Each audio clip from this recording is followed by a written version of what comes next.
It had been a while since you've seen the North Coast Railway. So, let me give you some background info for you. The location had been changed due to the fact that the railway had earned a lot more money. And now the engines work on this side, which is where Frankie had been moved to, for obvious reasons. Jeremy and Percy have no other place to sleep than this siding right at the edge of the railway. Diesel 10 sleeps on a siding nearby. And most of all, there is the big station. Get out of the way, Thomas! I haven't passengers! Alright, keep your boiler on. There's no need to be so rude. So, how is everyone today? Good. Thanks for asking. And that is all you need to know on the update of the North Coast Railway. Tune in next week for a new update. Just kidding. Thomas was just coming out of the big station and heading along to the end of the line. But then overhead, he saw Jeremy and Percy sadly waiting in the siding for their jobs. Thomas applied his brake and just about came to a stop, right next to the small engine. What's wrong? Thomas asked. It's just that Diesel 10 is always trying to find a way to get me in trouble, but not Percy for some strange reason. Yeah, I've been questioning that a lot recently. Well, you guys shouldn't be so glum. You should be celebrating that we got an upgrade from what we used to have. That was way smaller.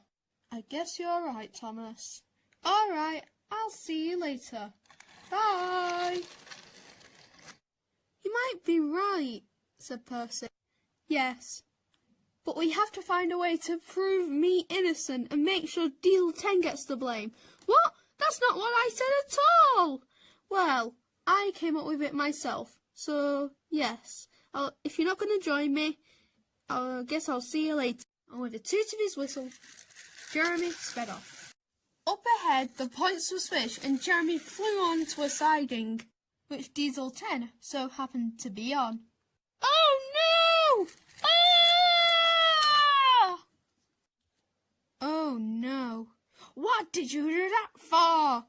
Oops. Get out of my way. I'll be telling the talk controller about this. Jeremy went as fast as he could. He needed to get to the talk controller before he did, otherwise he'd be in trouble again. Wait, I'm not done with you yet. And the chase was on. Jeremy was going as fast as he could, with Diesel 10 following behind.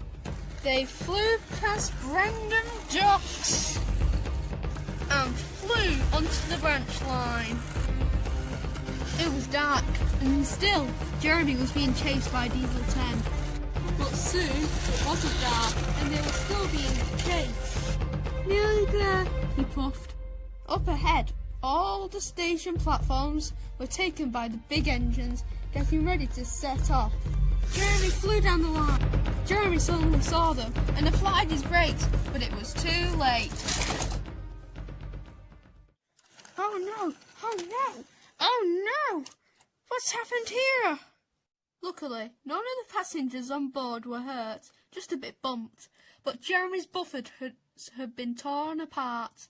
Jeremy! Why would you come in at such an atrocious speed? I bet you had no reason for it other to show off. Jeremy didn't reply. He felt sad and knew that he had done something wrong. It might have been my fault that I was chasing him.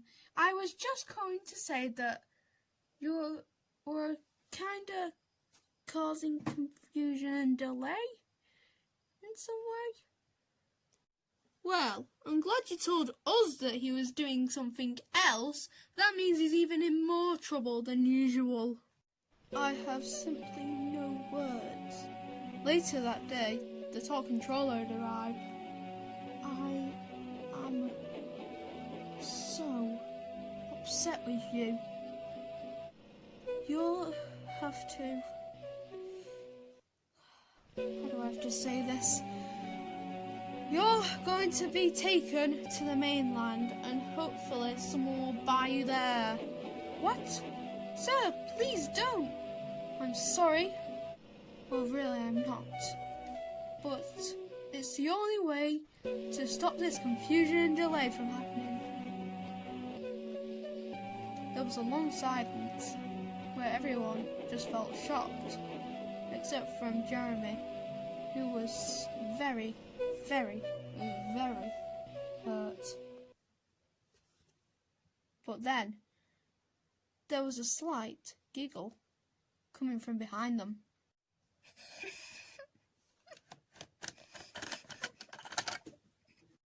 Did you hear that?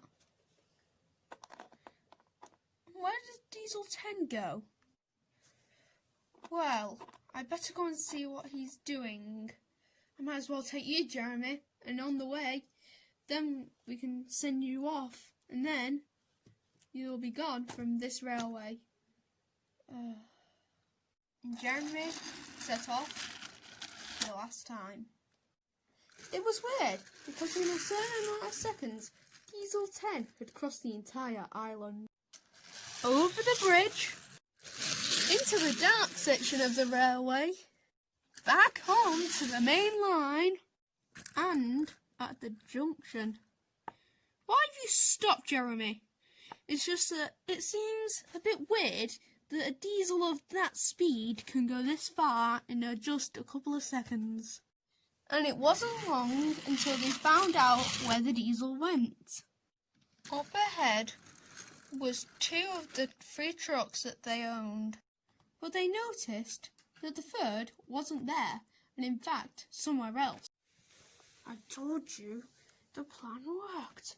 Jeremy is now being sent to the scrapyard, and that makes 1 steamy off the list. Well, that's great. I knew the plan would work.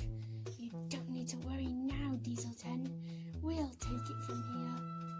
We trucks always have a way to get rid of the steamies. On one condition. Yes, I've heard it all before.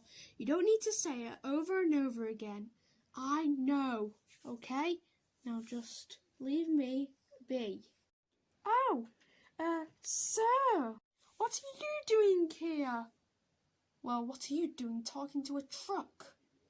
And why were you saying that you were trying to get rid of steamies? No reason. That was the truck. You don't need to worry about me. I'll take no notice of him. And yeah, I don't think the truck can speak just like you, and it has its own voice. Unless he is one of those people who can impersonate others. Impressionists, sir. I don't need to know that. Anyway, you, Diesel 10, you were trying to get rid of all steamings, and in that case, you'll be the one going back to the scrapyard. No, you don't understand. It was the truck. What do you think we shall do with him if he doesn't leave? Oh, I know, sir. Why don't we make him a generator and make sure he always sees us pulling his special trucks? Good idea, Jeremy. Fine, I'll leave. But you'll be warned, the trucks are the reason for this unusual behaviour. Well, we'll sort out these trucks another time, but for now, Jeremy, you better get some rest because you're going to be pulling a special train tomorrow. Oh, thank you, sir. And now that leaves me to just sort out these secret files. Oh, these seem very valuable, but at the same time, I don't want him finding out about it. The truth. So, I guess I'll have to bury them in order for them to be preserved for the future meetings. There we go. At least no one will find out.